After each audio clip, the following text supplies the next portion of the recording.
So ఇక్కడ ఇదంతా కూడా మీరు చూసినట్టయితే మ్యాంగో ఫార్మింగ్ ఇదంతా. సో హైకోర్టు కోసం 100 ఎకరాలు కేటాయించారు.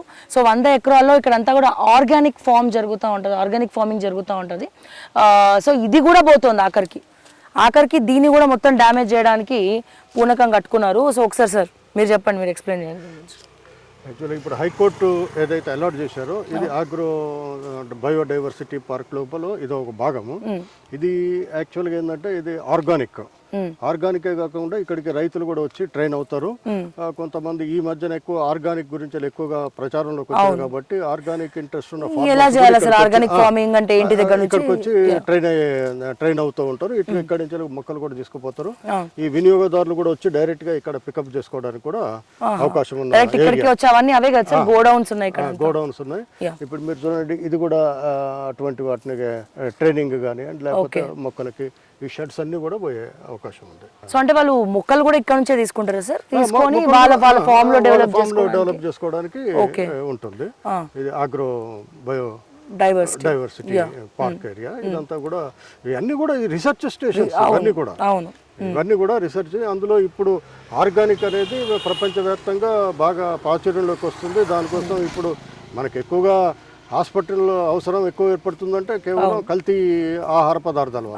అందువల్ల ఇటువంటి రీసెర్చ్ స్టేషన్స్ ని ఇంకా ఎంకరేజ్ చేసి ప్రజల్లోకి అవగాహన తీసుకుపోయే బదులు దీన్ని నిర్మూలించే కార్యక్రమాన్ని ప్రభుత్వం చేపట్టడం అనేది చాలా. అందులో ముఖ్యంగా రేవంత్ రెడ్డి గారు మరి రైతు కుటుంబీకులు అని చెప్పుకుంటారు. వాళ్ళ అన్నలు వాళ్ళందరూ కూడా రైతు కుటుంబం నుంచి వచ్చారని చెప్పుకుంటారు. సో ఒక రైతు ఒక పెయిన్, ఈ ప్రకృతి యొక్క పెయిన్ మరి రేవంత్ రెడ్డి గారి కంటే ఇంకా గొప్పగా ఎవరికి అర్థమవుతుంది చెప్పాలంటే? అండ్ రైతులను వీళ్ళు చెప్పుకుంటారు కానీ ఒకసారి రాజకీయ నాయకులైన తర్వాత రైతు అనే మర్చిపోతారు. మర్చిపోవడం కూడా ఆ క్యారెక్టర్స్ కూడా ఉంచుకోవడానికి వాళ్ళు ఇష్టపడరు.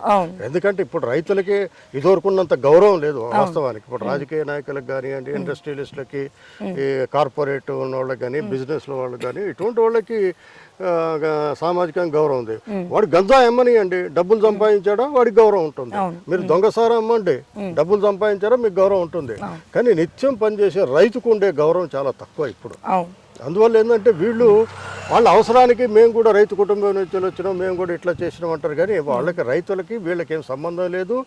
రైతులకి ఇప్పుడు ప్రతి వచ్చిన ప్రభుత్వం ఏం చేస్తుంది, రైతుల కోసం ఏమైనా చేస్తామంటారు. మరి ఏమైనా చేసినప్పుడు రైతుల జీవితాలు ఎందుకు ఇంకా అట్లనే ఉన్నాయి, ఎందుకు అప్పుల పాలై ఉన్నారు, ఇవన్నీ కూడా ప్రశ్నలే కదా. ఇటువంటి కాక డెవలప్ చేసి ఉంటే రైతులు ఫర్టిలైజర్స్ ని, పెస్టిసైడ్స్ ని ఆశ్రయించే బదులు ఇటువంటి రీసెర్చ్ చేసిన వాళ్ళకి లాభాలు అవుతాయి.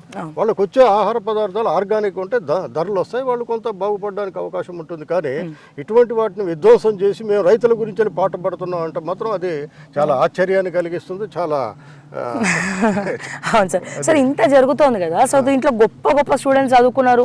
సరే ఇప్పుడు ప్రజెంట్ స్టూడెంట్స్ అంటే వాళ్ళు ఎగ్జామ్స్లో దాంట్లో నిమగ్నం అయిపోయి ఉన్నారు, ఏదో ఒక రకమైనటువంటి భయాందోళన గురి చేశారు గవర్నమెంట్ అనుకోవచ్చు.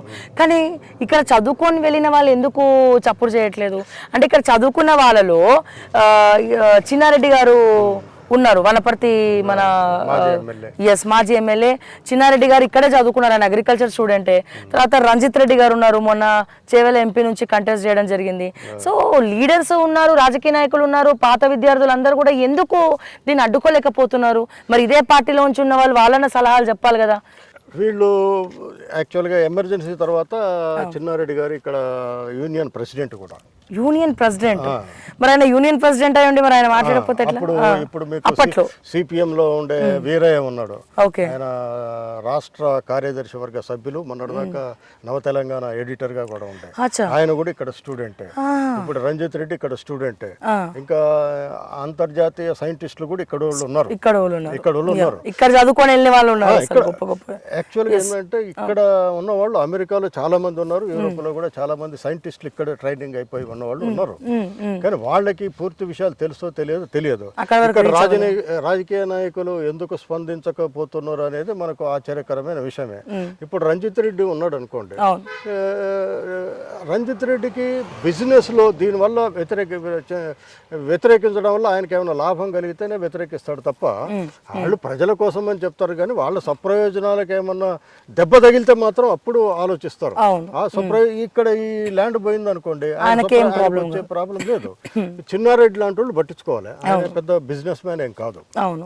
సాధారణంగా అంటే కాంట్రవర్సీస్ కి కూడా పోరు కాబట్టి ఆయన ఒక మాట చెప్పొచ్చు. చెన్నారెడ్డి గారు చెప్పొచ్చు. ఇప్పుడు సిపిఎం వీరయ్య గారు ఉన్నారు, ఇప్పుడు వాడికి రేవంత్ రెడ్డి గారికి చాలా దగ్గర సంబంధాలు ఉన్నాయి. ఆ వీరయ్య అయినా పోయి మాట్లాడొచ్చు, మాట్లాడి ఇది సరైనది కాదు, మీరు ఇంకెక్కడైనా అలాట్ చేయండి ల్యాండ్, అంతేనే కానీ రీసెర్చ్కి లేకపోతే ముఖ్యంగా వ్యవసాయదారులకి పనికొచ్చేది, విద్యార్థుల భవిష్యత్తుకు సంబంధించింది. మరి ప్రతి వాళ్ళు చెప్తారు దేశానికి వెన్నెముక రైతులని, ఇక్కడ వెన్నెముక విరిసే పనులు జరుగుతున్నాయి. అందువల్ల వీరయ్య గారి మీద, ముఖ్యంగా ఈ చెన్నారెడ్డి గారి మీద చాలా బాధ్యత ఉంది. వాళ్ళ బాధ్యతను నిర్వర్తిస్తానని మనం ఆశించాలి. దీని గురించి ఇంకా ప్రజల్లోకి ఎక్కువ విస్తృతంగా తీసుకుపోవడానికి అయితే మనం ప్రయత్నం చేస్తే బాగుంటుంది అనేది మీ ద్వారా అందరికీ విజ్ఞప్తి చేస్తాం.